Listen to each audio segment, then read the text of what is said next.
Assalamu alaikum wa rahmatullah. Sheikh, Alaikum salam wa barakatuh.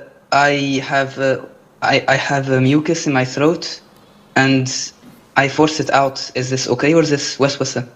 You force it out. What's the problem in that?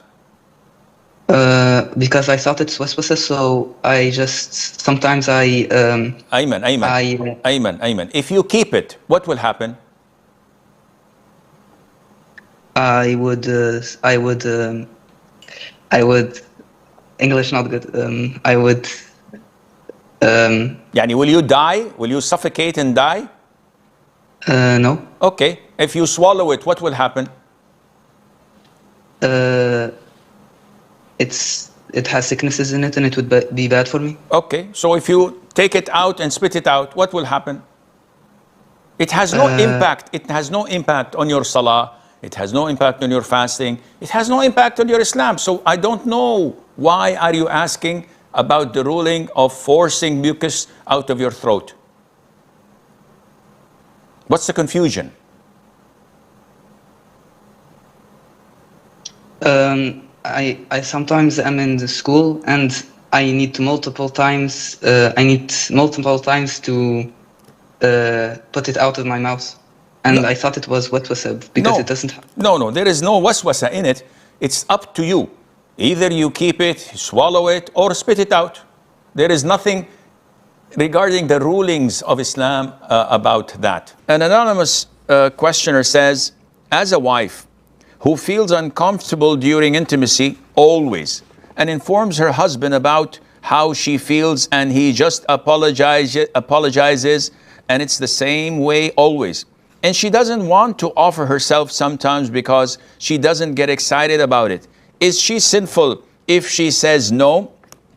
Now, if we were to answer this question, most likely the feminists would draw their guns and wage war.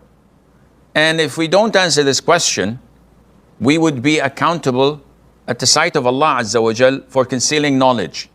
So this answer is according to Islamic rulings, according to the Quran and to the Sunnah, whether people like it or not. This is not my job to make them like it. My job is to clarify the rulings to the Muslims who ask about it. What is the ruling? Number one, if there is harm physically on the woman, she is permitted to refrain and not offer herself and not permit him to harm her. This is her God-given right.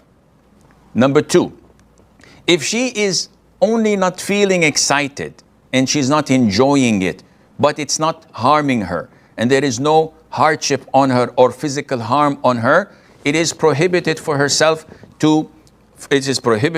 to prevent herself from offering herself to him, because marriage is based on such intimacy. Why would a man marry a woman and pay a dowry and open a house, put a roof on her head, provide for her food, not ask her for any financial contribution, none whatsoever? Why would he do that? Simply so that he could enjoy staying with her and being intimate with her in a halal way. If she prevents him from having his rights, the Prophet, without any legitimate reason, the Prophet told us, alayhi salatu wasalam, that the angels would curse her all night long till the break of dawn. And this is every single night. So this is a major sin, and she has to be really careful not to do that. If she is not happy in the marriage, she can bail out. She can ask for khul', give him back his dowry, and she goes to her father's house without no problems, without any harm done. But to stay in the marriage and for him to provide for her and to live with her without having his rights, this is unfair.